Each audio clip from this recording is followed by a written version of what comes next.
Welcome, fearless friends, to another enlightening episode on our channel, where we fearlessly dive deep into the truths of faith and courageously tackle the challenges that life throws our way. Today's discussion hits close to home for many of us. Fear. It is a powerful force that has, at some point, cast its paralyzing grip on all of our hearts. But here is the thing, my courageous companions.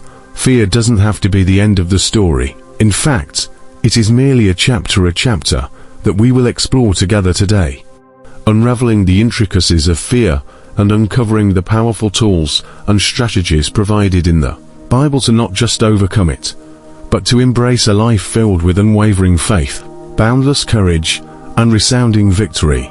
Now, fear, as we all know, is not just an emotion.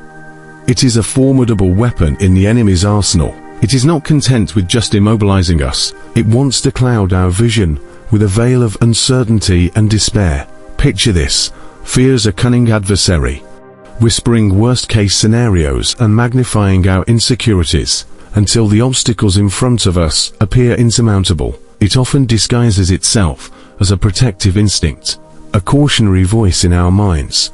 But let us be real.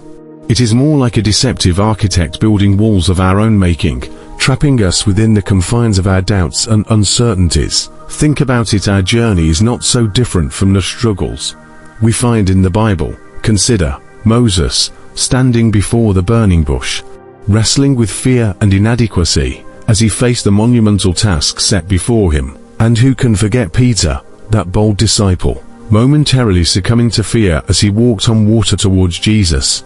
These are not just ancient narratives, they are reflections of our own experiences facing life's challenges.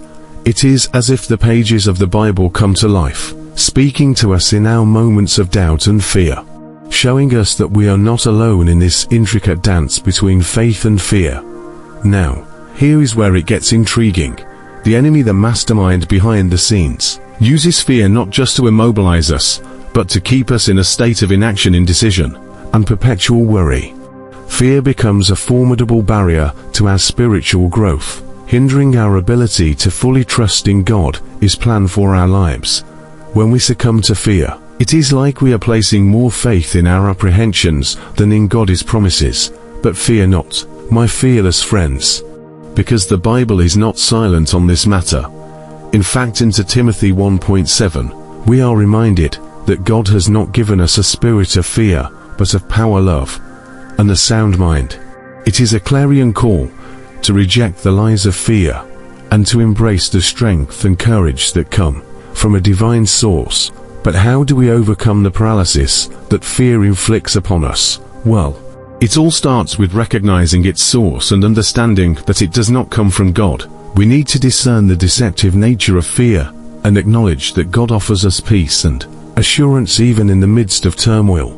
The antidote to fear, my courageous companions, is faith, a profound trust in God that transcends our immediate circumstances. It is about holding on to God's promises, even when they seem distant or unattainable. It is a daring venture into the realm of the unseen, a courageous leap into the arms of a God whose promises are as true today as they were yesterday. But wait, there is more. One of the most effective ways to combat fear is through the practice of remembering. No, I'm not talking about nostalgia. I'm talking about remembering God's faithfulness in the past. Picture this as a powerful antidote to the poison of fear. Each act of remembrance serves as a stone in the foundation of our faith, a testament to God's unchanging character and unwavering commitment to His children. It is like constructing a fortress of faith, fortified by the memories of God's guidance, provision, and protection in our lives. And here is where it gets personal. Prayer and the study of Scripture are not just rituals, they are vital weapons in our battle against fear. In prayer, we have the sacred opportunity to lay our fears at the feet of the Almighty, asking for His strength and peace to fill our hearts. Dive into the Psalms, my friends. They are particularly rich with expressions of trusting God amidst fear and uncertainty. Take Psalm 46:1-3 for example, declaring God as our refuge and strength and ever-present help in trouble. It is a resounding, anthem urging us not to fear, even when the earth gives way beneath our feet. But we are not alone in this journey. Embracing the support and encouragement of the Christian community is not just a bonus, it is essential. Picture this: sharing our fears with trusted believers becomes a powerful act, lightening the burden we carry. In turn, we receive encouragement, prayer support, and the kind of godly counsel that redirects us back to the truth of God's Word. In fellowship, we are reminded that we are not alone in our struggles. Others have faced similar fears and have found peace and courage through their unwavering faith in God. And there you have it, my fearless companions, the culmination of our exploration into the intricate dance between fear and faith. As we wrap up this enlightening journey, let us carry with us the knowledge that fear, though potent, is no match for the resilience of our faith. Armed with the sword of Scripture, the shield of prayer, and the unyielding support of our community, we stand ready to face whatever fears may come our way. Share your reflections and experiences down below, and let us continue uplifting one another on this incredible expedition of faith. Until our paths cross again, may you walk boldly, live courageously, and thrive in the boundless grace of faith.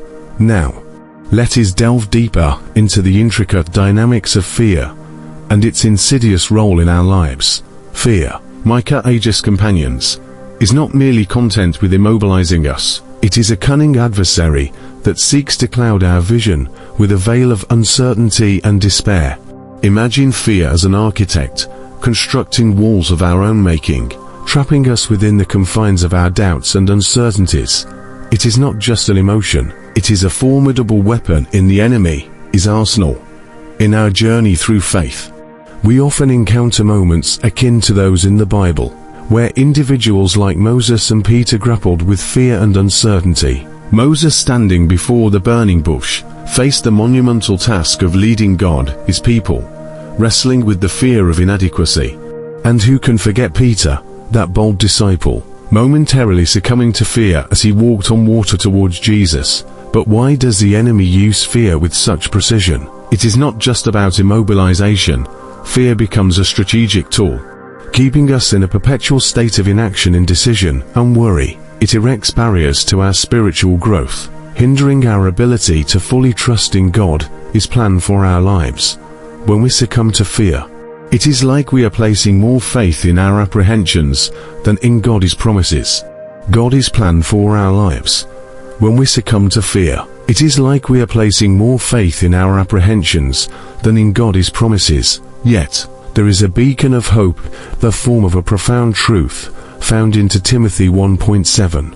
It is a reminder that God has not given us a spirit of fear, but of power, love, and a sound mind. This isn't just a platitude, it is a call to reject the deceptive lies of fear, and to embrace the strength and courage that come from a divine source. So, how do we break free from the paralysis that fear inflicts upon us? It starts with recognizing the source of fear and understanding that it does not come from God. We must discern its deceptive nature and acknowledge that even in the midst of turmoil, God offers us peace and assurance. The antidote to fear, my courageous companions, is faith, a profound trust in God that transcends our immediate circumstances. It involves holding on to God's promises, even when they seem distant or unattainable. It is not a blind leap. It is a daring venture into the realm of the unseen, a courageous leap into the arms of a God whose promises are as true today as they were yesterday. As we conclude this insightful exploration into the dance between fear and faith, let us not merely brush off these revelations, but ingrain them into the fabric of our lives. Fear, though potent, is no match for the resilience of our faith. Armed with the sword of Scripture, the shield of prayer, and the unyielding support of our community, we stand ready to face whatever fears may come our way. But it is crucial to recognize that overcoming fear is not a one-time victory. It is a continuous, intentional journey.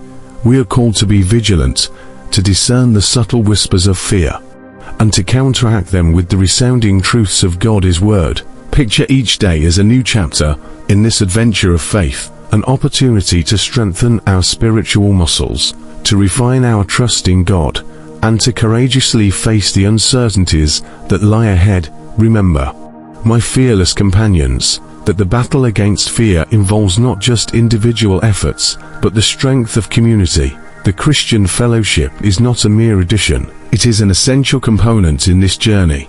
By sharing our fears with trusted believers, we not only lighten the burden we carry, but we also become a source of strength and encouragement for others. Our stories intertwine, creating a tapestry of faith, resilience, and victory over fear. As we embark on our separate paths, let us carry with us the echoes of Moses' courage at the burning bush and Peter's bold steps on the water. Let these stories inspire us to confront our fears head-on, knowing that we do not journey alone. Our God is a God of promises, a God who has not given us a spirit of fear, but of power, love, and the sound mind. Let us cling to these promises, allowing them to guide us through the twists and turns of life. I encourage each of you, my courageous companions, to share your reflections and experiences down below. Let this space be a digital community where we continue to uplift and support one another on this incredible expedition of faith. Your stories may be the beacon of hope someone needs to navigate their own fears. Until our paths cross again, may you walk boldly, live courageously, and thrive in the boundless grace of faith. Together, we stand firm, unshaken by fear, and ready to embrace the victories that await us.